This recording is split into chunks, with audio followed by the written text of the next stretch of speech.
शिक्षकों का ट्रांसफर का मामला हो, मूल वेतन में वृद्धि का मामला हो, पे कमीशन का लाभ देने की बात हो, या फिर पे लेवल तय करना हो, या फिर किसी भी प्रकार के हेड या हेडमास्टर हों, विशिष्ट शिक्षक हों, बीपीएससी शिक्षक हों, अंतर जिला वाले शिक्षक हों, महिला शिक्षक हो, पुरुष शिक्षक हो, सेम जिला वाले हो, उनका ट्रांसफ़र हो, इनमें से कौन सा ऐसा मुद्दा है जो आपको लगता है कि जो है आपका चुनाव से पहले नहीं हो सकता है? कमेंट में ज़रूर बताइएगा। इस प्रश्न का जवाब आप लोग ज़रूर दीजिएगा। इस वीडियो के अंत में मैं भी इस प्रश्न का जवाब दूंगा, लेकिन आप लोग भी जो है अपना सुझाव और जवाब जरूर दीजिएगा। इस वीडियो में जो हम बात करने वाले हैं, शिक्षकों के लिए जो कल खबर आई थी कि कुछ घोषणाएं की जा सकती है। अब किन किन बातों पर चर्चा हुई है, क्या क्या घोषणाएं हुई हैं, इस पर बात करेंगे। ट्रांसफ़र से लेकर क्या अपडेट है, इस पर भी बात करने वाले हैं। तो चलिए वीडियो को शुरू करते हैं। सबसे पहले अगर बात किया जाए तो अभी अभी कुछ देर पहले जो ट्रांसफ़र को लेकर अपडेट आया है, अब किस प्रकार से ट्रांसफ़र होगा, एक एक पॉइंट को समझ लेते हैं। तो शिक्षकों के ट्रांसफ़र पर जो न्यूज़ 18 के माध्यम से, जो कि हमेशा न्यूज़ 18 के माध्यम से ही इन्फॉर्मेशन आता है, तो उसके माध्यम से जो इन्फॉर्म किया गया है वो ये है कि ट्रांसफ़र पोस्टिंग से जुड़ी शिकायतों का जल्द होगा निपटारा।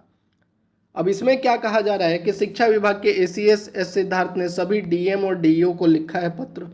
आप लोगों को याद होगा कि एसीएस की तरफ से कहा गया कि जिला के अंदर जो अब ट्रांसफ़र होगा वो डीईओ के द्वारा किया जाएगा। तो ये उसके लिए कहा जा रहा है कि शिकायतों से संबंधित कार्यों का निपटारा 31 अगस्त तक करें पूर्ण, 1 सितंबर से 10 सितंबर तक ट्रांसफ़र पोस्टिंग का कार्य करें पूर्ण, जिला के भीतर ट्रांसफ़र पोस्टिंग से जुड़ी शिकायतों की कमेटी करेगी समीक्षा, जिला स्थापना समिति की ओर से शिकायत का होगा निपटारा।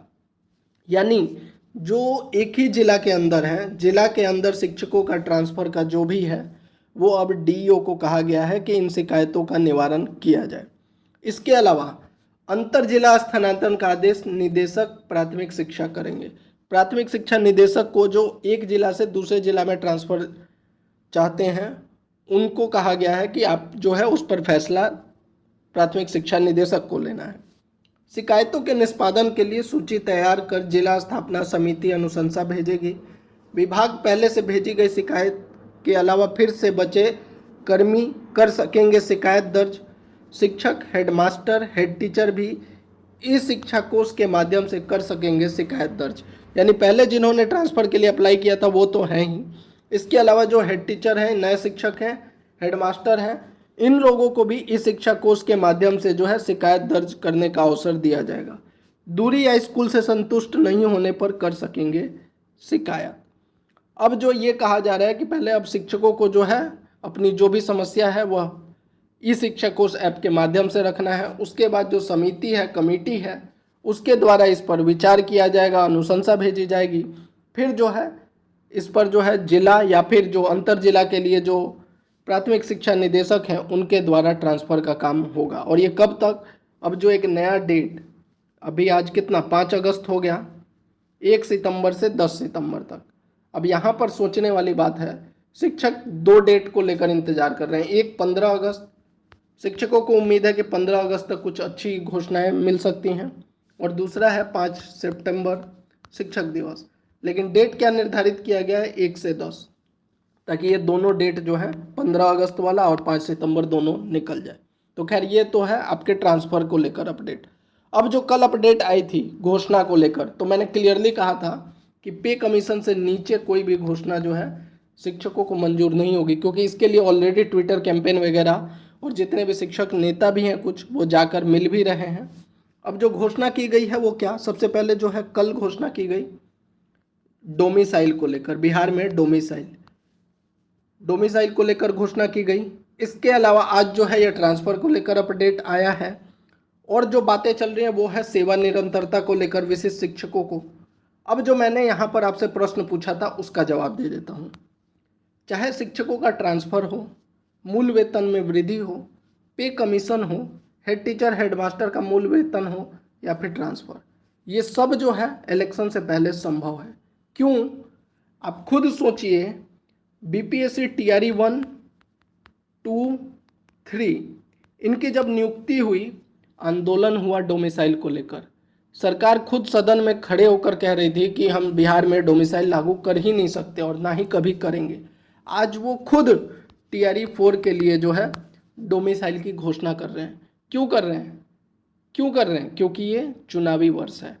तो जब इतनी बड़ी घोषणा जिसको सदन में नकारा गया था उसको लागू किया जा सकता है, तो क्या शिक्षकों का पे कमीशन वाला जो इशू है कि 7वें पे कमीशन का लाभ मिले, शिक्षकों को पे लेवल मिले, जिसको सरकार भी कहती है कि हम देंगे, मना नहीं करती है सरकार, कहती है। जब शिक्षा मंत्री ने कहा था कि हम 8वें पे कमीशन में सोचेंगे, यानी कि सरकार भी कहती है कि हम देंगे, जिसके लिए पहले से सरकार हामी भर रही है। तो क्या इसको लागू नहीं करवाया जा सकता? लेकिन ज़रूरत है क्या कि ईमानदारी के साथ शिक्षकों का प्रयास। यही बात मैं अपने हर वीडियो में कहता हूँ कि शिक्षकों का मुद्दा क्या होना चाहिए था। चुनाव से पहले आपका सबसे अहम मुद्दा क्या था? पे कमीशन। हालांकि कुछ शिक्षकों का ट्रांसफ़र है और ट्रांसफ़र भी ज़रूरी है, क्योंकि बहुत से शिक्षक महिला शिक्षक हो या पुरुष शिक्षक हो ऐसी जगह पे पोस्टेड है जहां उनको बहुत सी कठिनाइयों का सामना करना पड़ रहा है। तो ट्रांसफ़र भी मुद्दा है और पे कमीशन भी, और इन दोनों मुद्दों को जो है इलेक्शन से पहले हम विभाग से मनवा सकते थे। लेकिन अभी भी जो है शिक्षक अपनी अपनी मांगों को लेकर, BPSC वालों का अलग मांग है, विशिष्ट शिक्षकों का अलग मांग है, हेड टीचर का अलग मांग है, हेड मास्टर का अलग मांग है। तो ये जो मैंने आज प्रश्न आपसे पूछा है वीडियो में, सबसे पहले जो है इस पर ज़रूर विचार करके कमेंट में ज़रूर बताइएगा कि क्या इनमें से कोई ऐसी मांग है जो विभाग या सरकार नहीं कर सकती है। और मांग करने के लिए क्या करना है? आपको अपनी बात रखने के लिए सभी को मेल करना है। ट्विटर कैंपेन जो चलाया जाता है उसमें भी सब लोग पार्टिसिपेट नहीं करते। तो सोचिएगा और उसके बाद इस प्रश्न का जवाब दीजिएगा। और रही बात आप लोगों के ट्रांसफ़र की, तो ट्रांसफ़र पे जो अपडेट आया है वो आपने अब देख ही लिया। अब ट्रांसफ़र कब तक? अब सितंबर में कहा जा रहा है, पहले जून कहा गया था, जुलाई हुआ, अगस्त भी अब ख़त्म हो जाएगा और अब सितंबर का नया तिथि आपको मिल चुका है। तो ये थी जानकारी। आपका सुझाव